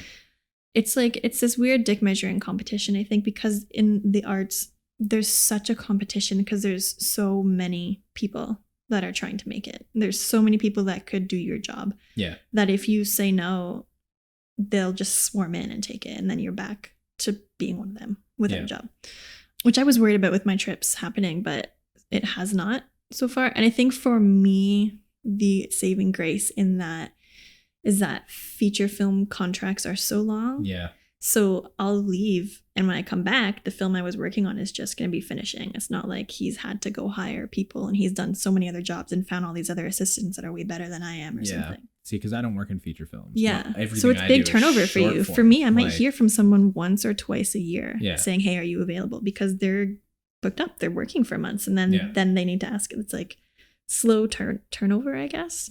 I don't know if I'm just money obsessed or something, or trying to figure out ways to constantly generate revenue. Mm-hmm. But like I was in Vancouver for a week on vacation, mm-hmm. but the entire time I was there, I had my camera out and I was shooting stuff for like stock footage purposes, or I put my drone up or something. And it's like, I'm on vacation. Now I love doing that as well. So it's not really work, mm-hmm. but part of my goal was to work on my vacation, like make my vacation make me money somehow. Mm-hmm. And I don't know if that's healthy, but like I had fun. I think it depends what you need though. Like if you're going crazy because of work, you probably shouldn't be working on your vacation. Probably not, but but I feel like you're fine though. Oh. You're not going crazy so far. So far so good. Thanks, Dr. Sydney. Does the DGC prohibit you from doing other shit though? Like They if can. you they can? They can, but okay. They don't. They try not to. So like there's no because I mean you look at ACTRA as the actors union, those barring very specific circumstances, they can't work on non-union exactly stuff. The same. So here's so here I'll give you a quick rundown. The reason for unions are to protect workers and to protect skill, I guess. So the reason that you join a union is to be able, it opens a door for you to work on high quality films. And the DGC is also beneficial to high quality films because they provide high quality skilled workers. Yeah. And so if you are a high quality skilled worker working in the DGC and you're able to just work on indie films that aren't going to pay you, they're paying whatever they can pay you, then what's the point of the DGC? Like if they can get good workers, what's the point of me being in the DGC? Yeah. Which also then means DGC is screwed because when the films come to them, they're not going to have anyone. So it's sort of like this protection of, our rights, but also guaranteeing to producers and to films that the crew that they hire are capable of doing the job. That being said, they don't want to stop you from working. And so they make exceptions for films that can't afford to pay those rates. So basically anything that is under, the numbers are gonna. But I mean you specifically. No, yeah, I'm getting there. Like, okay. So basically for me, I can't work on any film that should be DGC based on the budget, but has decided not to. Okay. I'm not allowed to work for them because then it kind of goes around the whole union. So I can work on anything that's like under, I think feature films have to be under like I'm just going to make the numbers up, like 1.5 million. Anything under that I can work on because they can't actually afford to pay DGC rates. Yeah, because of their budgets. And for episodic, it's like depending on the budget per episode. So I haven't had a problem. Like I'll get like a little short film that's like maybe a couple grand. You just write like a dispensation form and you send it in. Like the next day they've approved it. But what about like commercial stuff? Like is there any like commercials are different? They're like not included because they're in. It's like their own sort of. Well, I mean, because there's like CPAT, which is another. But having said that, so Navin works at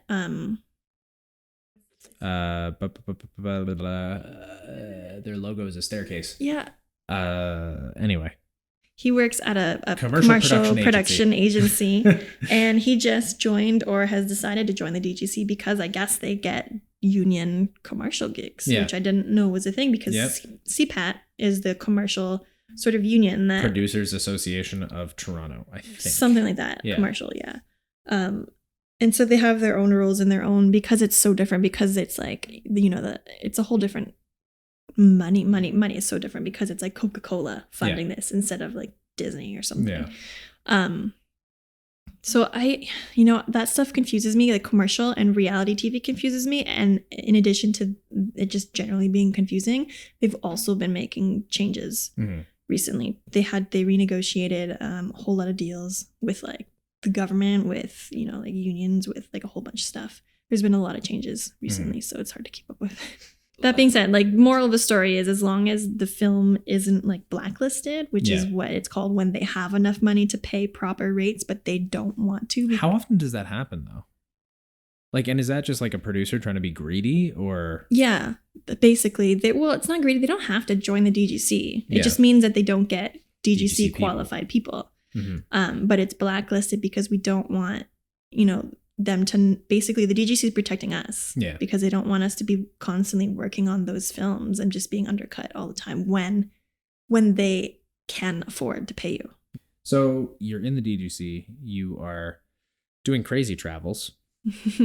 What's next? What does Sydney want to do next? Ooh, that's a tricky question. It's hard because, so here's a small little backstory of why I decided to be an assistant. We kind of touched on this concept before of wanting to know, like being comfortable with the entirety of something that you're doing. And that was my problem is I graduated college and like we graduated in like May? Yeah. Something like April-ish, that. April, May. In April, I started my first feature film. Which is crazy to me because you're 3 years younger than me. Mhm. Like, so you graduated at what, 22 years old? 21. 21. And you started My working on first your feature, first feature. as an editor, as a picture As editor. an editor. Yeah. That's whack. And then I just went straight into just editing like very fast. And it's this, I use this phrase all the time, is I didn't know what I didn't know. And it drove me insane. And I would, try to apply for jobs and look at the job description. It must be comfortable and familiar with codecs and bit rates. And I was like, I might be, but I don't know if I'm not. And I made the decision after a couple of years that I wanted to take a step back and be an assistant and work my way back up to being an editor, so that I was on solid ground as an editor, and so that I would just like not screw things up. Because the beginning of a project, like technically, you can really mess up stuff if you do it improperly at the beginning, because it's like there's so much linking and there's so much technology and software involved that it can really fuck up the ending, like turning over and like getting everything to run smoothly. So I tried doing it in the indie world for a little while. Have you ever gone back and like opened up an old project and asked like, painful. What the hell were you doing? Yes. Yeah. Definitely. But so I started doing that at the Holmes Group. Yeah. Reality TV construction. Which I actually loved. Jobs are jobs. Jobs are jobs. I mean, the what I was doing every day wasn't the most glamorous. Like sometimes I'd be watching 60 hours of them spray foaming the upstairs installation. Sounds exciting. Yeah, but it's more about the tech. It's more about workflow. And I find, there can be someone who's worked at one place for 10 years. Yeah. And I've worked at maybe like 50 places in the 10 years. And I'm no more than he does, because I've had to learn so many different workflows and had different issues come up. Like if you work one workflow for 10 years, you're not going to mess up. There's not going to be really not going to be that many obstacles that you have to troubleshoot. You're not going to have to learn new codecs and new technology, new software. So you end up like not actually being, you get comfortable, but you also on autopilot almost. And you're not that skilled. Yeah. You're good at one thing. And I didn't want that. I didn't want to just assume that the way I was doing it was correct. So that's why I joined the DGC as an assistant. And the intention was to just do a couple shows, learn how the workflow works, and then start pursuing picture editing. And now, I mean, it's not that I'm not going to. Yeah. For me now, it's like time frame. I've always been in a rush. Like I'm young, and I always have to like check myself to be like, yo, you're like here at your young age. Like this is fine. Yeah. You do not need to be like feeling like you need to make. How old are you now? 26. 26. So like technically, you're 40 years from retirement age still. I know. I know. And I'm always in a rush. And I'm always like, I got to take that other step. So am I, though. I totally understand that. Because it's like, what am I doing next? What do I got to do now? Like, what do I have to do now? And it's like, motherfucker, you got some time. Slow down. And so originally I was just going to do a couple jobs. Then I started traveling. Yeah. And I really like doing that now. It's a good time for me to do that now. I have like no responsibilities, nothing holding me back. Yeah. I also love assisting because I don't know, like mid-20s is like such a tumultuous time. And so to have like the responsibility of editing an entire feature film sometimes is daunting with all the other like life crap that goes on. Sounds like it would be. So I really love assisting. I'm also finding that I haven't stopped learning yet. I think that's the biggest thing for me. I thought that I would just, I'd take a couple films and then I'd have it down, but it is different every time. And every editor you work with has different techniques that you're just like, wow, I didn't know that was a possibility. And you're learning so much, even just by being next door to the room that the editor and the director are working in, because you're hearing, the back and forth and seeing them troubleshoot like huge story issues, and even having the ability to spot a structural issue is a learned skill, I think. And so I don't know, like I can't say when I'll jump to editing because I haven't stopped learning. Like I haven't stopped being interested and haven't stopped being challenged, but I definitely, I will at some point, probably.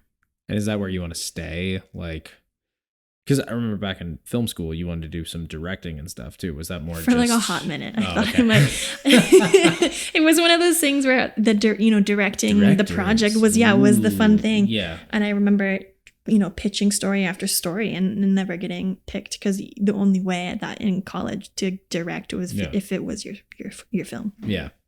But in third year, I pitched a story. I didn't get picked, but then a story that did get picked came to me and asked if I wanted to direct. And I mulled over. Whose was that? Millie. I ended up editing. Oh, shit. Okay. I had edited everything up until that point, but they knew that I had kind of always wanted to try directing. And I remember them asking me, and I went home that night and I was like, what was I thinking? Mm-hmm. Like the concept of directing, no appeal at all. I only wanted to have had directed something, but the actual work that it took, I was like not interested in. You didn't want to direct, you wanted to have directed. And I didn't know that until I was actually presented with the opportunity. Okay. And then I was like, no, like I just want to edit. And I edited the film. Who wrote Millie? I can't remember. Chelsea Toner. And I think it was a co-write. Right. I think someone else did. Yeah, and then maybe Dakota directed it. Yeah. Right? Yeah. I mean, I feel the same way about writing. I hate writing. Mm-hmm. You always write. You're always writing. No, I wish I was writing more. It's one of those things that I want to do a lot, but don't do as much as I should. Mm-hmm. And the thing with me is I need a writing partner. I like writing with somebody. I like rewriting. I like editing. Me too. I love editing scripts, coming up with the ideas. I prefer to get a script and be able to analyze what's wrong with it and make changes to it. I fucking suck at initial scripting. Like, me too. And that's where I started working with this girl, Sonia, and she can vomit draft, and it's not good on the first just spew onto the paper, but it's fucking done. Yeah. And once you have something, you can make then it I can good. sit down and with her and actually turn it into. That's how we wrote this 95-page feature film. Was she just spewed onto a page something, and it was not good, and she'll acknowledge that as well.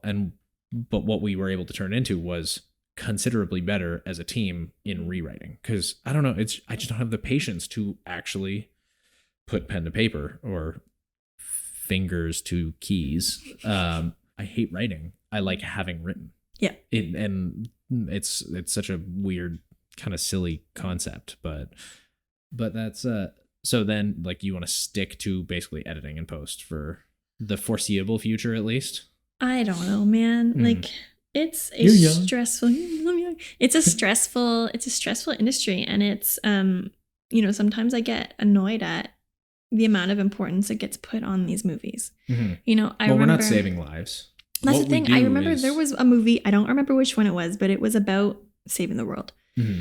Maybe it was like a Marvel movie or something that I didn't like. And I remember someone asking me how the movie was, and I was like, they should have taken the money, the millions of dollars they spent on making this movie about saving the world, and actually put it towards saving the world. And think about that. If they just stopped one movie, which would literally do nothing for it, we wouldn't give a shit. We'd move on as audience members and as society. If they took budget from one huge Hollywood film and put it towards those machines they have cleaning plastic out of the ocean, how much of a difference that would make. If they put it towards cleaning freaking garbage out of the Philippines and you know what I mean? But they won't. And that bugs me sometimes. The fact that I'm involved in that sort of industry ego that creates and generates it's wastes as Scott so said, much money. It's filthy. Yeah. It's filthy. I mean, how's a company supposed to say no to $2.6 billion from Avengers? Which I admittedly went and saw 3 times. 3 times. Yeah. Oh my gosh. I liked it a lot. I liked it a lot too. And I didn't even remember a lot of the inside stuff because I don't retain things. This is making me I can't retain things when I watch movies for 2 years. So when they well, Infinity War was only a year ago. It was only 1 year ago. No, Captain America. Mm-hmm. So at the end of Avengers, when he's dancing with the Peggy. Yeah, everyone was like, oh, and I was like, who's this bitch? Well, no, I knew who she was, but I didn't realize that he had said somewhere along the line, I'm gonna dance with you one more time or some shit. All those things. And when Captain America was able to pick up the hammer, everyone was cheering, and I was laughing, and I was like, What?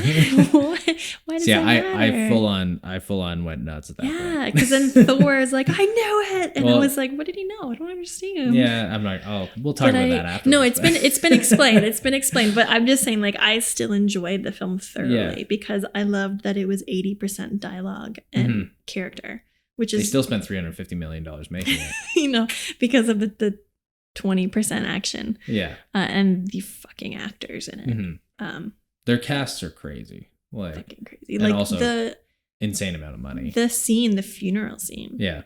How much money that like dialogue negative scene costs just for having every single one of those like huge actors just in one scene at the same time. Like Michelle Pfeiffer, like Chris my Pratt, doppelganger, Brie Larson. Oh, that's your doppelganger? She's my doppelganger, apparently. Okay. You should go as Captain Marvel that's for what Halloween then, I guess. But all those people in one room, like they create like that was probably the most expensive scene of the film. Yeah, 100%. Yeah. 100%. I mean, if you want to break down just the amount of cost to hire each person for that film, sure, because they're not being paid day rates. They're getting their like blanket $15 million some actors check. That were only there for that scene though. Not entirely. Like everybody was there for the action, the big fight scene. Okay. But yeah, like a lot of like most of the Guardians of the Galaxy, like Drax and Mantis and stuff, they were in the big final fight scene, which again was probably just on a big green screen. And as far as I've heard, they shot so much of that separately because they didn't want any of the actors to actually know what they were doing in the scene to prevent spoilers from leaking. Wow. Yeah, the only actor who got the full script for that film was Robert Downey Jr. He was the only one who got the actual like proper script. Everybody else got fake endings. They got like dummy scenes. Really? Like, yeah. That's really cool. So, but yeah, like there was a lot of people that were just in the big final fight scene and the funeral scene, and then a couple of them got like a little wrap up. Like the Guardians, they teased their next movie with, Thor going off on the Asgardians of the Galaxy and stuff. But yeah, like I mean, I'm guilty of it because I saw that movie 3 times. Yeah, like I contributed my, I don't know, support of that, 45 $50 or whatever for 3 tickets to go watch this movie. Yeah. And it's hard not to when it's already there. Yeah. But I hate it because I also very seldom find myself going to not big blockbusters in the movies. Like, yeah, I was actually talking to someone about this because I love character-driven films and like small, quite important films. And not that Avengers isn't important, but it's impossible now to make a film that doesn't have crazy actors or explosions or isn't a comic book movie now. Like the film I just wrapped up on, it's called The Nest. It's stars Jude Law, and it's like an amazing movie. But I don't even know what's going to happen to it because it's not a film that it'll probably go direct to Netflix or limited. Like it'll get a good festival. It'll get a good festival, and but like definitely limited theatrical because people don't go to the theater very much anymore. And when they do, it's only for Avengers and spectacles, and you can't. The TIFF theater, TIFF Bell Light Box, is one theater that is good for showing movies like that. It's still giving light to like those small but good, like beautiful films that just aren't. They're not commercial enough to be in the Cineplex. When I went to see Avengers, 10 screens of the Scotiabank Theater were showing it. And there was like 2 other screens left to show other films for however long it ran, 3 weeks, 4 weeks. I don't know. It's still in a bunch. It's like the death of like small cinema. Yeah. Of like, well, because one of the films I was really excited for was 8th Grade. Which was, I don't know if you've seen it or heard of it, written and directed by Bo Burnham, and small, super, like I think maybe $2 million budget, about a 8th grade girl in her last week of 8th grade before going off to high school. And it's all about social media influence on kids and just how fucked up it is to be a kid nowadays. And it's, do you know Bo Burnham? Like, so it's sort of inspired by his like rise to fame as a YouTuber. And it's so small scale and like poignant and totally important. Like every fucking elementary school student should see this movie. And I didn't end up seeing it in theaters because it's just like, it wasn't playing at the one right next to me. It was playing 30 minutes down that way. And I just never got out to go see it. And I finally watched it on Netflix. It's like, now I feel like I didn't contribute to their box office return. And it was something I was actually excited for. It's like a vicious circle though, because if they're not getting, if the thing is that Cineplex, the theaters are the ones that control this, because they're the ones that aren't buying the films. So when they see that you're not, going to see this movie, they're just going to stop buying films like that. It sucks. It's hard, but then it's like you also have to find, like, I remember when The Hobbit came out, The Hobbit 3. I had waited too long and it was out of like all the theaters, and the only theater I could find it in was this tiny little Russian propaganda theater in like the middle of Mississauga. Okay. The screen was like the size of like this wall. Like the whole, it was somewhere in Mississauga. And I remember being in the theater and I could hear like Russian propaganda films playing in like the theater next door. It was like the weirdest thing. But like you'd never find that now. Yeah. Like if you miss the run of a film, like it's gone, because there are so many films that are being produced and they're coming out so fast. Like Captain Marvel came out in February. Then Avengers came out like right after. Two huge films. Three Marvel movies a year basically is like, so that's getting close to $750 million that they're pumping into 3 movies a year. Just don't make one of them. We'll be fine. Put it towards cleaning anything the ocean, else, feeding homeless people, doing something. Yeah. So many things. I know. But one day I'm just gonna make furniture. I always have this little. I'm just gonna run away. That's the end game. That's the end game. I'm gonna make custom furniture with my dog. I'm gonna have a shop in the back and like a showroom in the front, and then my dog's just gonna run around with like sawdust on his little nose. That's like you really thought this fantasy through. All of my fantasies I have down to like the little details. Well, what you want. Such as being an editor. Yeah. I'm editing my fantasies, even the inserts. Way to tie that one back. Having said that, art changes the world also. There are so many films and documentaries that have huge impact on the world and on society. And sometimes the only outlet for people to express themselves and to express issues and to get things heard. I don't want to shit on movies. Sometimes you get into a funk and you're like, fuck, my friend's like a brain surgeon. Yeah. And I'm just spinning. I'm organizing, I'm outputting. But there are times where I think about myself like 50 years old, and do I want to have been doing this that long and have been living that kind of a lifestyle that long? I don't know.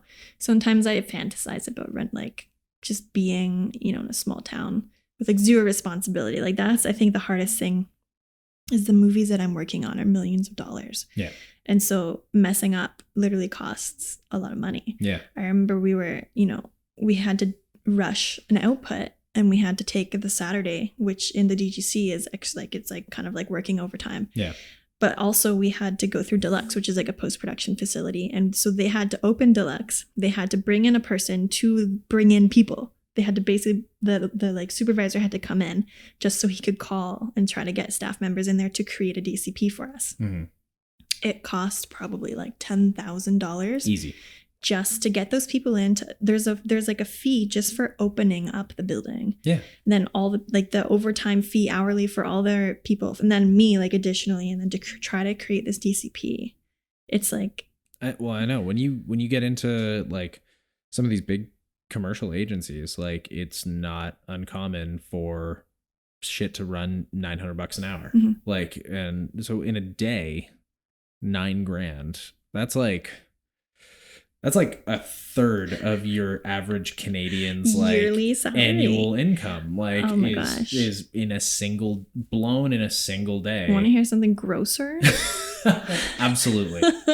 So on Dave Turnick was working as like as like a grip on Rain, and the makeup artist didn't show up for, I think they were like an hour late.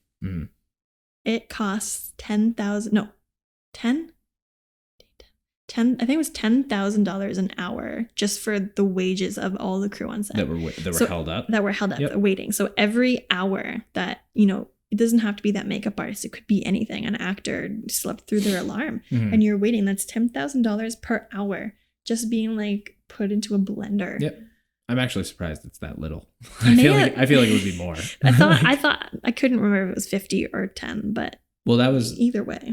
It makes more sense that it's 50. It wouldn't, yeah. On Rain too. Wouldn't surprise me. Because I mean, like, cinematographers on shows like that are making $20,000 a day. Like, and some of your higher end, like the amount of grips and electrics and scaffolding people and all that that's set up, like easily blowing thousands of dollars an hour on each of those people. Like when you actually add it, or extras, like, and talent and everything, like the amount of money that goes into producing these is gargantuan. But at the same time, I don't necessarily think that it's unjustified, because everybody's got to make money. And if you're involved and the production hopes to profit in the end, they got to put up that money. And the amount of money that gets put into these productions is also just feeding people. Like, like fun fact. So the DGC, based on budgets, will organize films into tiers. Yeah. And the tiers, the reason for that is it specifies the rates that people get paid. So if you're on a tier, a tier F is like the lowest. Yeah. And so if you can go online and you can look at the list and see, oh, I just signed up for a tier F film. This is how much I'll be making. And there's like per day almost no, I think tier F is the lowest, and you can negotiate. Yeah. They can negotiate lower. But so there's tier FE, and then D, I think D is like 2 million is like the cap as that tier. And so because of how much you have to pay crew, between like tier C and B, they almost don't exist. Like C does not exist, because if you jump from tier D to tier C, the extra budget that you have all goes towards labor. Yeah. So you're not actually, if you have like a couple $1 million extra and you have to be tier C now, you don't even see that extra couple $1 million, because it goes right to the crew. Everybody just makes more money. Yeah. So it's like you don't see tier C's here. So that's why you have like really low budget stuff in Canada and then like huge budget stuff like and Suicide Squad and shit. Like, yeah, and there's like no in between, because it's not actually feasible. Like it doesn't make any sense. Yeah. So a lot of times they'll be like, well, if we're gonna just spend it on the crew anyway, and we're gonna have the same amount of money for production and for special effects and for locations, why don't we just not just cut the budget a bit, cut out that one extra financier, and because it doesn't make a difference. Yeah, it's going to be the same. We're going to end up with the same product and just spend more money. Yeah. Yeah, there's so much politics that goes into that. Like filmmaking is whack political. And we all go into film school and shit, like fresh-eyed and like bushy-tailed. Yeah, exactly. And don't realize like it's a business. It is all about money, making money, maximizing profits, and that's like the art is secondary in at least any of the cases that people are actually making a living. There's a fine line though. I find the amount of times I've actually had to like sort of lecture friends on the fact that this is a business and this is their career. Yeah. Is like I could count it on like probably 5 hands. Because it is art and it is passionate, and when you are a passionate artistic person, you like we were saying earlier, you'll take cuts and you'll do things for free, and you'll work your ass off because you love it. And I find I'm always reminding people, like, you have to stop because you can't pay your rent. Yeah. Like you need to, like, I know you don't want to work on a kid's show. Yeah. But you need to establish yourself as whatever, if you're a director, like I know that you don't want to work on kids' TV shows in your future, but if this is an opportunity they're giving you, you have to take it, even if you don't like it. Yeah. If you're not doing anything else, like you just like it's, there's art, and then there's also like your career and your future and your business, and you have to juggle those two things and really think about those. Any hoozle, it's kind of late and we've been talking for 2 hours. Yeah, no. So do you feel like it went better than you thought it might? I mean, so I was actually recently did something similar, but I was teaching a lesson about like tech and spec stuff for editing. And I was super nervous for that. Yeah. And this was only like probably a couple months ago. And it went like basically pretty smooth, and it was fine. And so I was a little bit nervous for this, but I kept like remembering that the last one I did was actually fine because I'm more social than I thought I was. You are. Yeah. So yeah, I guess better than I had expected. Sweet. I wasn't sure what we were going to talk about though. Like how much I would have to like spiel about myself. Shoot the shit. That's all I wanted to go into this with. Well, I hope it's useful and entertaining. I'm sure it will be. And I hope I didn't say anything that'll get me in trouble. Well, I'll give you the approval first. You Okay. can give it a listen before I put it out. So, cool. But thank you for trekking out here for this. Yeah, thanks for bringing me out. It makes me feel special. You are special. Please remember that. You are a special person. Thank you. I hope you enjoyed this episode of the J-Cut podcast with Sydney Cowper. If you feel like you'll learn something, please consider hitting subscribe or the notification icon. This helps us grow this channel and keep it sustainable. You can find full episodes of the J-Cut podcast on this YouTube channel or audio versions wherever you get your podcasts. And at the time of release, we have 2 other episodes available and more coming weekly, so feel free to check out episode 1 with professional voiceover actor Scott Law, or episode 3 with cinematographer for the Toronto Maple Leafs, Josh Laszlo. You're very like kind of restricted in where you are, right? You're indoors all the time and in the same spot. So it can feel very repetitive and you have to figure out like, how do I see something new? How do I shoot something new?